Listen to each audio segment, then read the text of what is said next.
ඇන්ද බිමින් තියලා මම මෙතනට ආවා.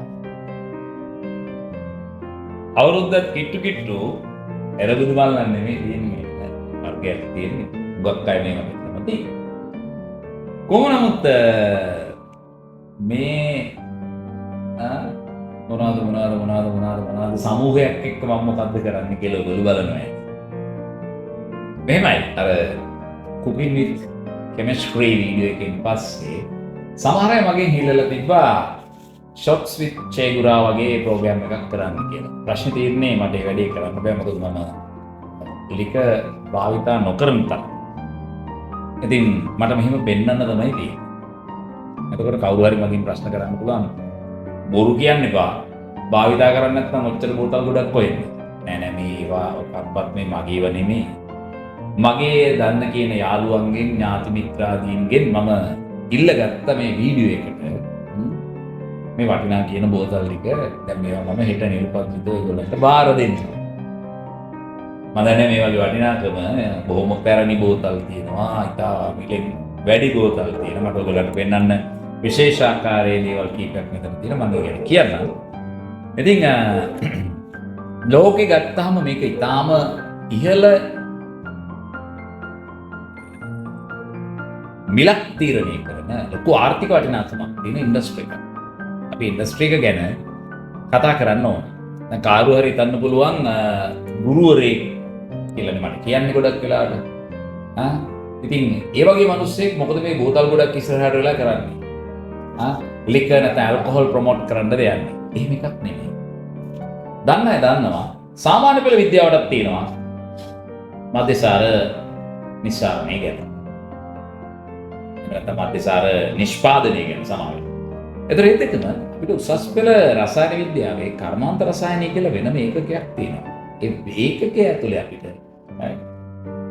වෙනම මේ ඉන්ඩස්ට්‍රියලි ඇල්කොහොල් නිෂ්පාදනය ගැන කතා කරනවා. ඒකේකොට අපිට රසායන විද්‍යාව පැත්තෙන් මේක කොච්චර වැදගත් වෙනවද කියලා ඉස්සරහට පැහැදිලි කරන්න.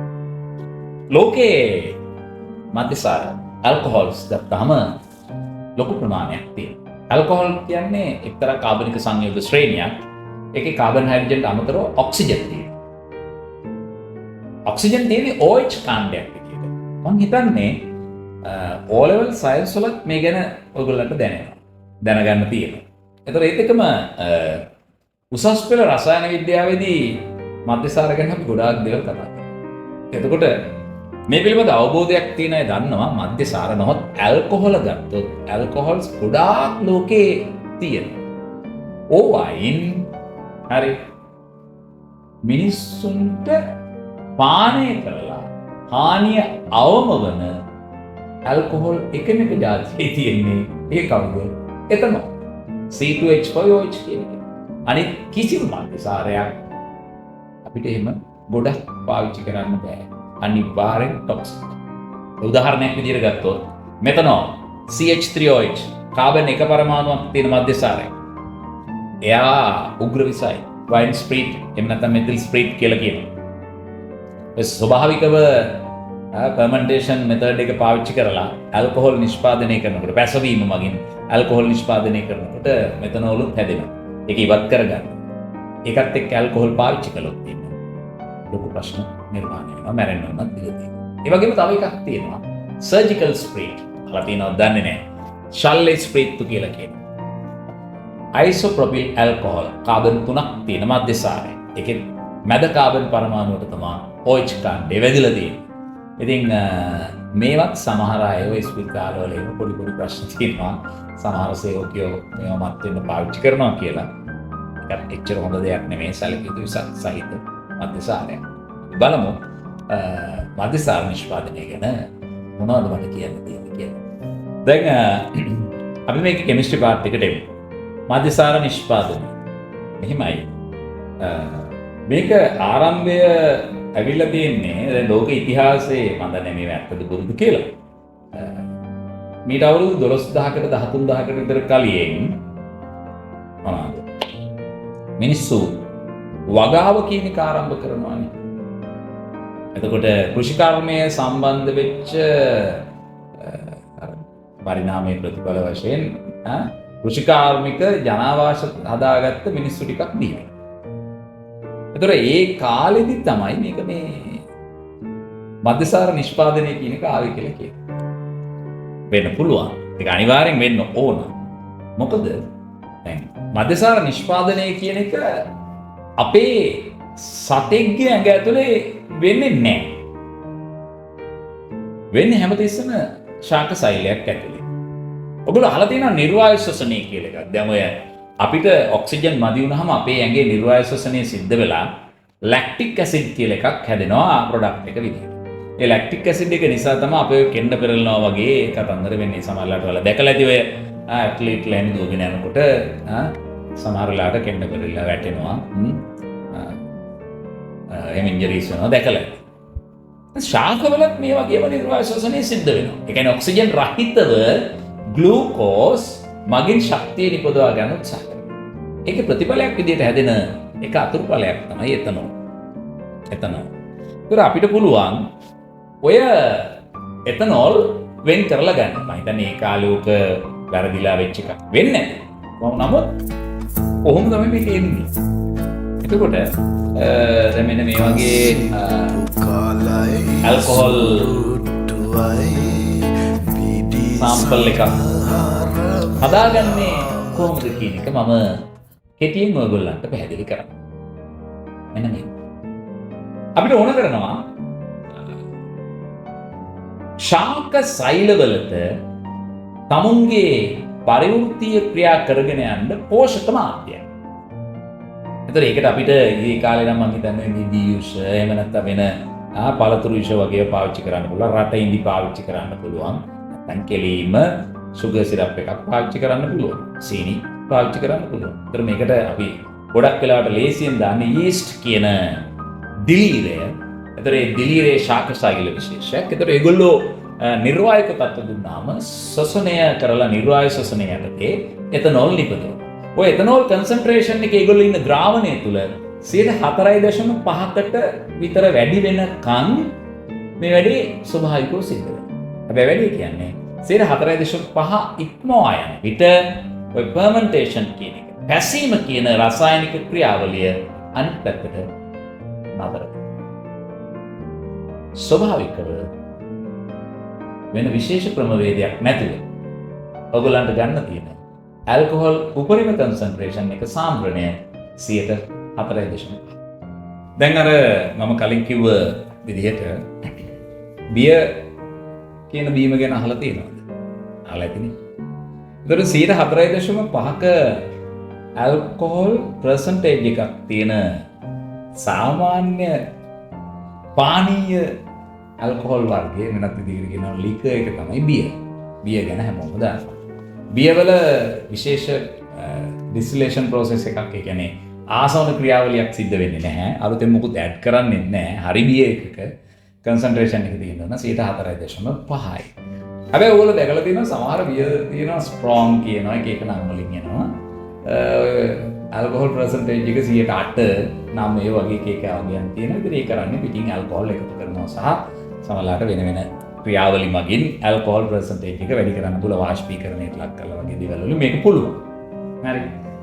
හැබැයි නියම බියර් එකේ 4.5 තමයි මධ්‍යසාරයේ තියෙන්නේ. දැන් ඔය බියර් වලින් පස්සේ බියර් විතරක් නෙමේ සයිඩර් කියලා જાතියක් තියෙනවා. fermented water වගේ කතන්දර ගොඩක් තියෙනවා. වයින් කියන එකත් අර විශේෂයෙන් අපි මොකක්ද කියන්නේ ආසවන ක්‍රියාවලියකට යන්නේ නැති මධ්‍යසාර වර්ගයක්. හැබැයි ඒකේ වැඩි තියෙන්නේ එතනදී ඔය වෙන ක්‍රමවේද පාවිච්චි කරනවා. සමහරලාට මාස 6ක් විතර පැහෙන්න තියෙනවා. අවුරුද්දක් විතර තියෙනවා.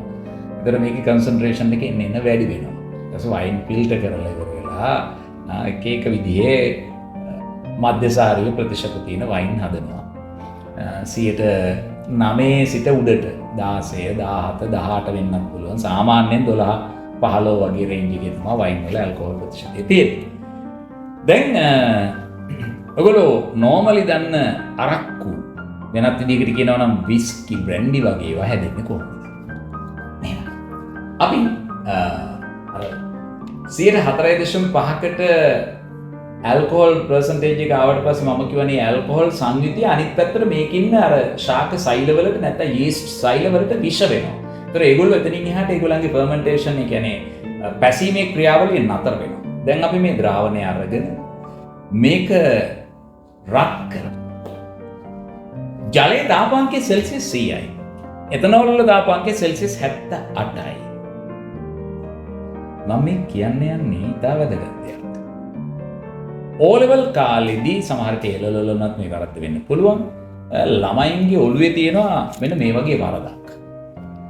දැන් මධ්‍යසාර සහ ජලයේ තියෙන ද්‍රාවණයක් අරගෙන අපි මේක රත් කරගෙන යනකොට සෙල්සියස් අංශක 78ට රත් කරපු ගමන් වතුර ටික නතර වෙලා මධ්‍යසාර ටික විතරක් වාෂ්ප වෙනවා. ඊට පස්සේ මේ ටික වෙන් කරලා ගත්තාම අන්න භාගිකාසෝනේ කියලා වගේ එකක් එතනින් එන්නේ තනිකරම 100% මධ්‍යසාර වගේ මතයක් තියෙනවා.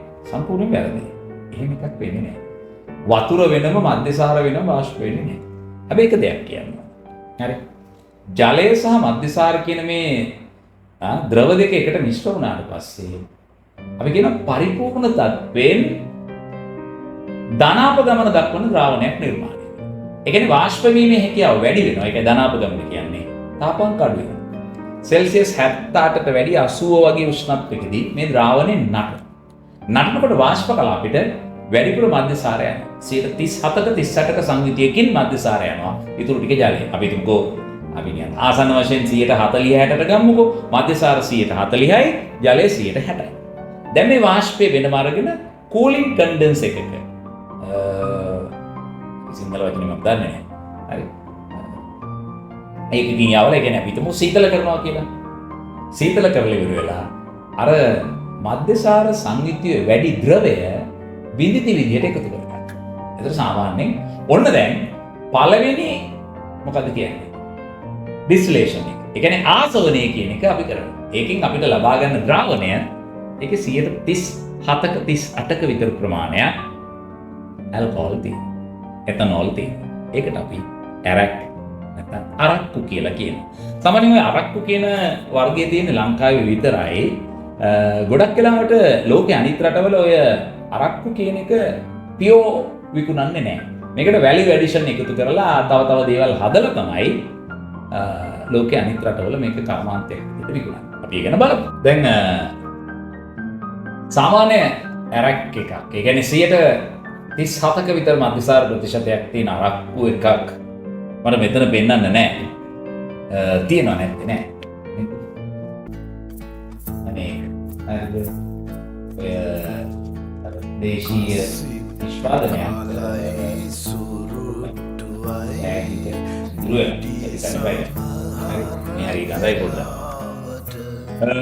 කොහොම නමුත් දැන් ඔය 37ක 38ක ප්‍රතිශතයක් තියෙන ඇල්කොහොල් භාවිතා කරලා තමයි එතනින් එහාට ඔයගොල්ලෝ දන්න විස්කි, බ්‍රැන්ඩි, ජින් තව උතනින් එහාට ගියාම සාකේ, වොඩ්කා වගේ අර දෙවනාදියරේ පානීය මධ්‍යසාර අපි කියනවා ඇල්කොහොලික් බෙවරේජස් කියලා. ඒවා හැදෙන්නේ.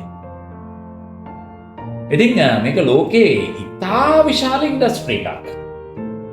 ආර්ථිකමය වටිනාකම ගත්තොත් දැනට මම හිතන්නේ පහුගිය අවුරුද්දේ ලෝකේ අවුරුද්දක් ඇතුළත මේකේ ටෝටල් මාකට් වැලියු එක ගත්තොත් ආසන්න වශයෙන් ඩොලර් ට්‍රිලියන බිලියන නෙමෙයි ට්‍රිලියන දෙකකට කිට්ටු වටිනාකමක් තියෙනවා.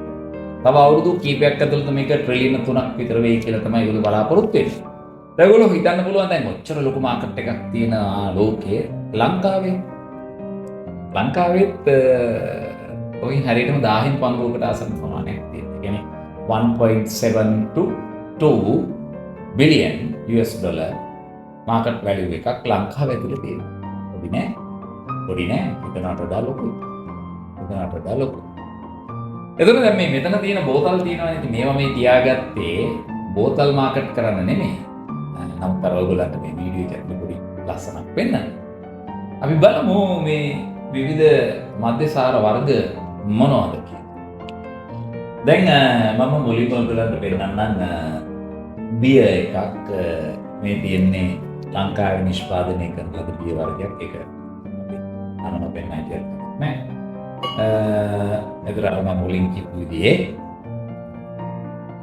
4.5කට සංවිධියක් තියෙන එකක්. හැබැයි ඒක නම් 8ක විතර තියෙන ස්ට්‍රෝං කියන කැටගරි එකට වැටෙන එකක්. අර 4.5 එකක් මට හොයාගන්න බැරුව ගියා මේ. මම ඔයගොල්ලන්ට පෙන්නන්නම් ඉතාම ඉහළ වටිනාකමක් තියෙන වයින් බෝතලයක්.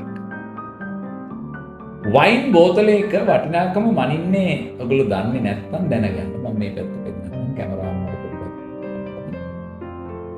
මෙන්න මේ ඇතුළට තියෙන සිදුර පේනවා. මට මේකට අත මේ වගේ යනවා. මෙන්න මේකේ ගැඹුර වැඩි වෙන තරමට වයින් බෝතලේ වටිනාකම. ඒ කියන්නේ ඔක තියෙන්නේ මෙන්න මේ විදිහට අල්ලගන්න. මේක සර්ව් කරනකොට ඔයගොල්ලෝ දැකලා ඇති ඔය මේක අරගෙන කෙනාට සර්වියට් එකක් එක්ක මේක ලස්සනට දීලා මේ විදිහට අරගෙන ඉන්නවා. මෙන්න මේක සර්ව් කරනවා. ඔන්න ඔය වැඩේට තමයි මෙතන මේ ඇතුලේ වල තියෙන්නේ. ඒතර මේ වල වැඩි වෙන තරමට මේ වගේ එකක් වටිනවා. ඒතර මේ වයින් එක. එතකොට මට ඔයගොල්ලන්ට පෙන්නන්න ඒකට වඩා අතිශයින් වටිනා කියන එකක් තියෙනවා. මෙන්න මෙයා. මෙන්න මෙයා. මෙයාගේ මම ඔයගොල්ලන්ට පෙන්නන්නම් අනිත් පැත්තේ ගාලා තියෙනවා -18 degree of Celsius. right? ජගමස්ටර් කියන මට හරියට ප්‍රොනවුන්ස් කරන්න දන්නේ නැහැ. මේක ජර්මන් බ්‍රෑන්ඩ් එකක්. මේකේ බොක්ස් එක ඇතුලේ තියෙන එක අමතරව ලංකාව තියෙනවා මේ ටිකක් ඉතුරු වෙලා තියෙන බෝතලයක්. දැන් පේනවා ඇති මෙන්න. right? මේක දන්න අය දන්නවා මේක කොයි වගේ වටිනාකමක් තියෙන එකක්ද. මේක අපි ඩීප් ෆ්‍රීසර් එකේ තමයි දීලා සර්ව් කරන්න ඕන. අර මම කලින් කිව්වේ ජලය සහ මධ්‍යසාර එකතු වුණාම පරිපූර්ණ තත්ත්වයෙන් ධනාපගමන දක්වන ද්‍රාවණයක් හැදෙනවා. එතකොට මෙයාගේ ද්‍රවාංක තාපාංක පල්ලෙහාට බලන්න. ඒතකොට -18 හිටියත් මෙයා මිදෙන්නේ නැහැ. මෙයා මිදෙන්නේ නැහැ. මේකට අදාළ කතාවක්. මේකේ තව herbs. ඒ කියන්නේ අපි කියනවා ඒ විවිධ පැලෑටි වලින් එක්ස්ට්‍රැක්ට් කරගත්ත essential oils ඇතුළු ඒ විවිධ දේවල් නැත්නම් herbs 53ක 4ක වගේ ප්‍රමාණයක් මේකට ඇතුල් කරලා තියෙනවා. ඉතින් මේක ඖෂධීය වටිනාකමක් තියෙන වඩා වෙනම විදිහක මම ටිකක් සුවඳ වුණා බලන්න. මේක 아무තු සුවඳක් තියෙන. ඒ කියන්නේ සාමාන්‍ය අරක් වල එන සුවඳ නෙමෙයි. මේක එකක් තියෙනවා. පොඩි වෙනම ක්ලාසික් ලයින් එකක් තියෙන භාණ්ඩයක්. එතකොට මේක ඇවිල්ලා මම දන්නේ ෆීචර්ස් ගොඩක් අය දැකලා තියෙනවා. පරණ මම මේ අවුරුදු 20 ගානක් විතර පරණ තැනකින් මම ඉල්ලගත්තේ. හරි. ෆීචර්ස් කියන එක ඔයගොල්ලෝ අහලා ඇති. තව ඒ වගේ වටිනා. දැන් අපි මේ වීඩියෝ එකට කලින් ලංකාවේ ඇල්කොහොල් වෙනත් දෙයකට කියනවා නම් ලිකර් භාවිතය පිළිබඳව තියෙන තත්ත්ව පොඩ්ඩක් විශ්ලේෂණය කරලා බලමු. පොඩ්ඩක් අපි මේ භාෂාවෙන් කියනවා හොල්මන්. ඇයි ලංකාවේ ඔයගොල්ලෝ හිතන විදිහට ඒක පුද්ගල මද්‍රව්‍ය පරිභෝජනය වැඩිම දිස්ත්‍රික්කෙ මොකක්ද? වැටික්ලෝ. ඒක වැටික්ලෝ කියන්නේ ඔයගොල්ලෝ දන්න විදිහට කවුද ඉන්නේ කියන එක අපි දන්නවා. හොඳේ. ඊළඟට ඒගොල්ලන්ට තියෙන මධ්‍යසාරයම නැත්නම් මේ කනෝල් වලට තියෙන රිස්ට්‍රික්ෂන් එක කොයි වගේද කියලා ඔයගොල්ලෝ දන්නවා. අපි මම ඕකෙන් තේරුම් ගන්න දේ තමයි එහෙම රිස්ට්‍රික්ෂන්ස් දාලා මේවා නතර කරන්න බෑ. වෙන්නේ වැඩි වෙන එක. දැන් මම ඔය අනුපිළිවෙල දිස්ත්‍රික්ක ටික කියාගෙන යනවා. නම්බර් 1 ඉන්නේ වැටික්ලෝ. ඊළඟට අපි ගන්න හම්බන්තොට දිස්ත්‍රික්කය.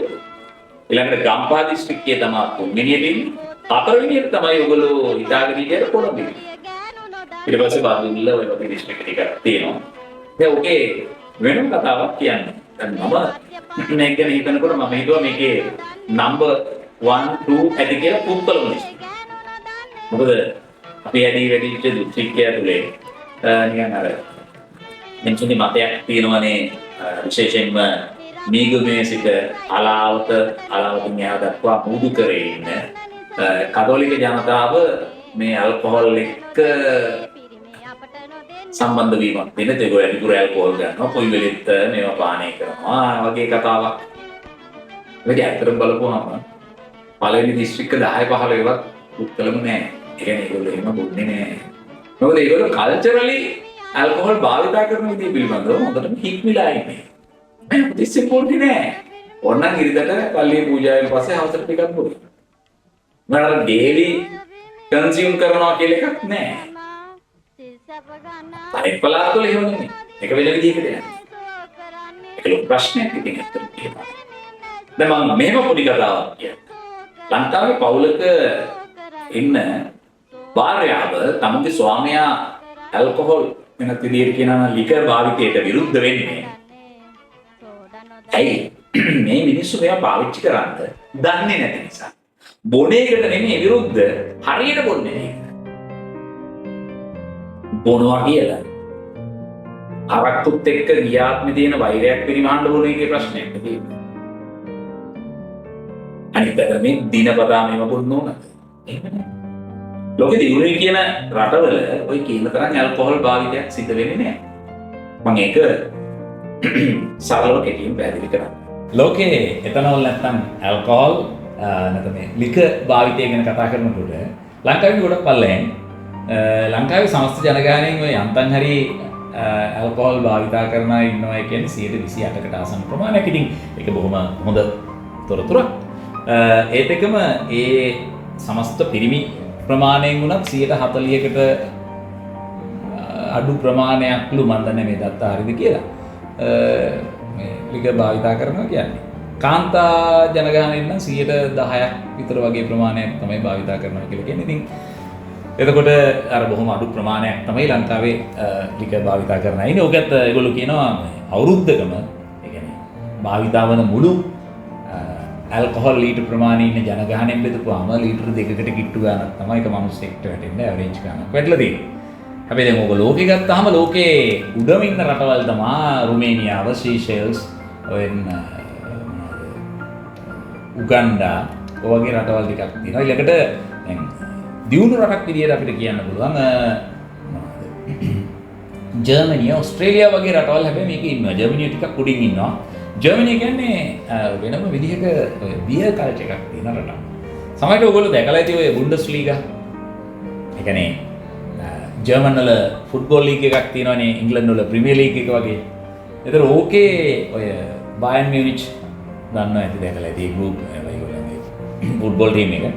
ඒගොල්ලන්ගේ සමහර සෙලිබ්‍රේෂන් වල මම දැකලා තියෙන අර ලොකු බියර් පීප් වලට බියර් ටැප් එක ගහන එක ඒක ඒගොල්ලන්ගේ කල්චරල් යන ලස්සන වැඩක්. ඒ විශේෂයෙන් වෙන රටකින් ඉම්පෝර්ට් කරන කෙනෙක්ට ඒක දෙනවා ඒගොල්ලන්ට කරලා බලන්න. නැත්තම් ටීම් එකේ කැප්ටන් ඔබ කරනවා. මම දැකලා තියෙනවා ඒක වෙන විදිහක වැඩක්. ඊට පස්සේ බියර් පීප් කරලා හැමෝම බියර් බොනවා. ඉතින් ඒක වෙන වැඩක්. ඒත් එකම දැන් ලෝකේ පබ් කල්චර් එක ගත්තාම විශේෂයෙන් යුරෝපයේ දියුණු වෙන්න එක හේතුවක් විදිහට ඔබ ගන්න පුළුවන්. මොකද මිනිසුන්ගේ අදහස් වමාරු කරගන්න මේ පබ් කල්චර් එක වැදගත් වෙලා තියෙනවා. විශේෂයෙන්ම මැචෝ මිනිස්සු තමයි ওই පබ් වල ඉන්නේ. තරුණින්ටත් වඩා. ඒතර ඒගොල්ලෝ තමන්ගේ අර මැදි වයසෙන් පස්සේ කාලේ බොහොම මැචෝ දේවල් බියර් එකක් වල ගන්න ගමන් කතා කරනවා. ඔයගොල්ලෝ දැකලා තියෙනවා සමහරවිට ඔය බියර් එක තව එක්කෙනෙක් එක්ක මොකද කරන්නේ? වේගෙන් වීදුරු වද්දනවා. ඒ වද්දනකොට බියර් වීදුරු දෙක මෙහෙම මික්ස් වෙනවා. එතකොට මගේ බියර් වීදුරුවේ විස තිබ්බොත් එයාට යනවා, එයාගේ තිබ්බොත් මට එනවා. එතකොට අපි දෙන්න අතර කිසි කහටක් නැහැ. චියර්ස් කියලා අපි අර වද්දන්නේ පුරුද්දට. එයා මට විස දාලවත් මම එයාට විස දාලවත් නැහැ කියන කතාව පැහැදිලි කරා. දැන් ඔය ලෝකේ හරි ලස්සන කියමනක් තියෙනවා. අපි ට්‍රැවල් කරනවා නම් යම් කිසි රටක අපි ඒ රටේ සිද්ධීන් සියල්ල අවබෝධ කරගන්න, කල්චර් එක අවබෝධ කරගන්න නම් කරන්න ඕන තුනක් තියෙනවා කියලා කියනවා. පළවෙනි එක තමයි අපිට ඒගොල්ලන්ගේ ආහාර කාලා බලන්න වෙනවා, අනුභව කරලා බලන්න වෙනවා. ඒක කොයි වගේද කියලා. දෙවෙනි එක තමයි ඒගොල්ලන්ගේ ඇල්කොහොල් වර්ග භාවිතා කරලා බලන්න වෙනවා කොයි වගේද. තුන්වෙනි එක ඒගොල්ලන්ගේ කාන්තාවන් අපි ආශ්‍රය කරලා බලන්න ඕන. ඒක කොයි වගේද කියලා. ඉතින් ඒ කියන්නේ ලෝකේ කල්චරලි ඇල්කොහොල් කියන්නේ පොඩ්ඩක් වෙන තැනක තියෙන එකක්. ඒක අපි ගන්නේ වෙනස් විදිහකට වෙන්න පුළුවන්. දැන් මෙහෙමයි දැන් ඇල්කොහොල් කියන එක ගොඩාක් පරණ කාලෙක ඉඳන් එන දෙයක් කියන එක අපිට සාක්ෂි තියෙනවානේ. අපි බුදුහාමුදුරන්ගේ කාලෙට යමුකෝ. නාලාගිරි දමනය ඔයගොල්ලෝ අහලා තියෙනවනේ. නාලාගිරි යටාට ඇල්කොහොල් බෝල එව්ව කියලා කතාවක් තියෙනවනේ. රා බෝල එව්ව කතාවක් තමයි කියවෙන්නේ. ඉතින් කොහොම හරි මත් වෙන දේවල් එවලා තියෙනවා. ඉතින් මිනිස්සු මත් වෙන්න ආස ඇති. ඒක අපිට වළක්වන්න බැහැනේ. දැන් මේ වගේ බෝතල් ගොඩක් එක්ක ඔක පිටිපස්සට වෙලා මම බොහොම පරිස්සමෙන් මේ ටික තියාගෙන හිටියේ. මොකද මම මේට ආපහු බාර දෙන්න ඕන. ඉතින් ඇල්කොහොල් ඉන්ඩස්ට්‍රි එක ලොකු ඉන්ඩස්ට්‍රි එකක්. මම කාලයක් තිස්සේ පන්තිවල කියපු කතාවක් තියෙනවා. මම කැමති ලංකාවෙත් ලෝකෙට යවන්න පුළුවන් ඇල්කොහොල් එකක් නැත්නම් මේ වගේ ලික එකක් හදාගන්න පුළුවන් කමක් තියෙනවා. ඒක ඉතින් මෙහෙමයි. ඒක පොඩි කල්චරලි ට්‍රෙන්ඩ් එකක් හදන්න ඕන. මම මේ වගේ යෝජනාවක් කරලා මේ වැඩේ නතර කරා. අපි නිකන් මෙහෙම හිතමුකෝ. ලංකාවේ ගෘහාශ්‍රිතව යන කසිප්පු මොනවා හරි තියෙනවනේ. ඒතර මේවා මීට වඩා ටිකක් රෙගියුලේට් කරලා පොඩි මීට වඩා ඇඩ්වාන්ස් ටෙක්නොලොජි එකක් යූස් කරලා හරි විදියට හදන විදියක් අරගෙන. ඕක අර මේ වගේ නැතුව දැන් මේ ඔක්කොම වීදුරු බෝතල් වල නෙමෙයි මේක ඩෙවලොප් කරන්න ඕන වැඩ. අපි තුමු මැටි බෝතලයක නැත්නම් පෝසලෙන් බෝතලයක් ඇතුළට මේක අපිට දාගන්න පුළුවන්. පොඩි වෙන ගැම්මක් තියෙනවා. අපිට ඕන මේකේ නම කසිප්පු කියලාම පාවිච්චි කරන්න පුළුවන්. කසිප්පු කියලාම පාවිච්චි කරන්න පුළුවන්. නිකන් මැටි බෝතලයක කසිප්පු. අපි බෝතලේ ගාන ගොඩක් වැඩි වෙන්න ඕන. නැත්නම් මේක හරියන්නේ නැහැ. රුපියල් 6-7,000ක්වත් වෙන්න ඕන කසිප්පු බෝතලයක්. බ්‍රෑන්ඩඩ් කසිප්පු. ඊළඟට මේකේ පොඩ්ඩක් හයි එන්ඩ් එකක් හදන්න පුළුවන් කටුකම්බි ස්පෙෂල්. අර බෝතලේ වටේට කටුකම්බියක් එම්බෝස් කරලා පොඩි වෙන ගැම්මක් හදන්න පුළුවන්. තව ටිකක් මේකේ ප්‍රීමියම් ක්වොලිටි එකක් හදන්න පුළුවන්. ගැරන්ඩියර් ස්පෙෂල් වගේ එකක්. ඔක අර අපිට හිනහ යනවා වුණාට ටුවරිසම් ඉන්ඩස්ට්‍රි එකේ ඉන්න අයට තේරෙයි මම මේ කියන කතාව ඇතුලේ වෙනම එකක් හදන්න පුළුවන්. මොකද කතාවල් තියෙනවා. අපිට කතාවල් නැහැ. මේ හැම එකකටම කතාවක් තියෙනවා. මම නිකමට ගන්න මේ හැමෝම අහලා තියෙන මේ ජැක් ඩැනියෙල් එක. මේක අරගෙන කියවලා බලුවොත් ජැක් ඩැනියෙල් මේ හොඳ ස්ටෝරි එකක් මෙතන තියෙනවා. මේකේ අන්තිමට කියලා තියෙනවා every day we make it. We will make it the best we can. බංගොතනි මේක නතර. අපි තව වීඩියෝ එකකින් ඉස්සරහට බලමු. ජයවත් සුබලම්. හිට දවසේ අප දෙදෙනා අද වාගෙම හමු විය යුතුවේ. අද දවසේ මවෙත ගෙනා මිහිර හෙටත් ගෙන